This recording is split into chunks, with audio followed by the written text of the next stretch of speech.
Hello and welcome to the Minimum Competence episode for Monday, September 16th, 2024. I'm your host for today, Andrew Leahy, a tax and technology attorney from New Jersey.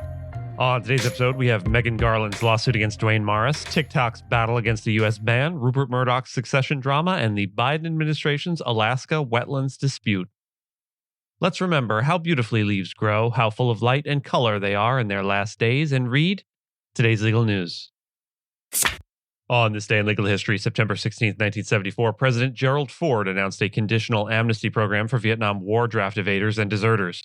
This program offered clemency to those who had resisted the draft or abandoned their military posts, provided they completed 2 years of public service. Ford aimed to foster national reconciliation following the divisive Vietnam War, allowing many to return to the U.S. without facing legal consequences. The program was administered by the Presidential Clemency Board, chaired by Charles E. Goodell, a Washington lawyer. Over its tenure, the board reviewed more than 14,000 cases, granting amnesty in many instances. However, the program drew criticism for being too limited in its scope. Only about 19% of those eligible applied, with many feeling that the required public service was an unfair penalty. The conditional amnesty remains a significant moment in the legal and political aftermath of the Vietnam War, as it represented a complex attempt to balance accountability with forgiveness. A legal dispute between attorney Meagan Garland and her law firm, Duane Morris, has intensified over the firm's classification of certain lawyers as non-equity partners. Garland, a black woman, is suing the firm, alleging that it misclassified her and others to reduce tax liabilities and business costs. She also claims Duane Morris pays women and minorities less than white male colleagues. The firm has responded by seeking to move the case from Oakland to San Diego, where Garland works, and plans to call anonymous partners to testify about her alleged poor job performance and extended medical leave. Garland's team has accused the firm of conducting a smear campaign and violating her privacy rights by referencing her medical history in court. The case is notable for challenging the increasingly common non-equity partner designation in major law firms, with Garland seeking class action status on behalf of similarly classified partners. Duane Morris, represented by Proskauer Rose, denies the allegations and has committed to defending itself vigorously. TikTok is fighting a potential U.S. ban in the U.S. Court of Appeals for the D.C. Circuit, with arguments centered around a law signed by President Biden that would force its Chinese parent company, ByteDance, to sell the app. TikTok, ByteDance, and a group of users argue the law violates the First Amendment by infringing on free speech for the platform's 170 million U.S. users. The U.S. government views TikTok as a national security threat due to its ties to China, though evidence supporting this remains debated. Competitors like Google and Meta could benefit if TikTok loses, and Oracle, which hosts TikTok services, could be hurt.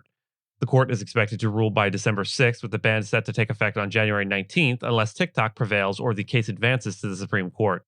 Multiple challenges to the ban will be heard, and the case may hinge on whether the government can use classified information in its arguments.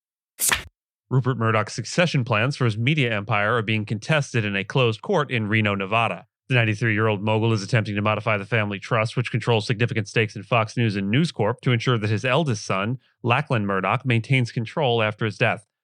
The trust currently allocates voting shares to Murdoch's 4 oldest children, Prudence, Elizabeth, Lachlan, and James, raising the potential for a power struggle as 3 siblings could outvote Lachlan. A sealed court document suggests Murdoch's proposed changes would prevent Lachlan's more moderate siblings from interfering. The court proceedings, closed to the public despite media appeals, focus on whether Murdoch is acting in good faith. Lachlan, seen as aligned with his father's conservative views, runs Fox, while James, who left News Corp's board in 2020 over editorial disagreements, supports progressive causes. The outcome of this legal battle could shape the future of Murdoch's influential media assets.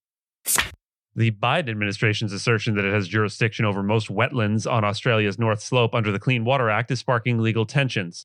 This claim comes despite a 2023 Supreme Court ruling in Sackett v. EPA, which narrowed federal protections to wetlands that are relatively permanent and have a continuous surface connection to larger waterways. The Army Corps of Engineers argues that Alaska's unique permafrost conditions create enough physical connections to justify federal oversight, covering nearly all of the region's wetlands. Environmental attorneys, however, claim the Corps is overreaching and reviving the rejected significant nexus test, which expanded the scope of federal power over isolated wetlands. Critics argue this broad interpretation exceeds the limits set by the Supreme Court. Meanwhile, Alaska officials are pushing back, wanting more control over local development permits. The legal debate focusing on the extent of federal jurisdiction is expected to escalate, with lawsuits likely to follow. And with that, I thank you so much for listening to Minimum Competence, your daily news podcast for lawyers. If you're looking for more than minimum competence, links to further reading on all the topics touched on today are in the show notes. Reviews go a long way towards helping new listeners to find our show. If you have a moment, you can leave a rating or review on your podcast player. We'd sure appreciate it. And if you know someone that might be interested in a story we cover, consider sending them the episode. But remember, nothing here should be construed as legal advice because it is certainly not that. Minimum Competence is available at minimumcomp.com and wherever you get your finely crafted podcasts. If you haven't checked out the website in a while, give it a look. There are complete transcripts and resources for each episode and its corresponding segments, as well as an opportunity to receive new episodes in email, newsletter, form. We'll see you back here tomorrow, and until then, remember, autumn is the season to find contentment at home by paying attention to what we already have.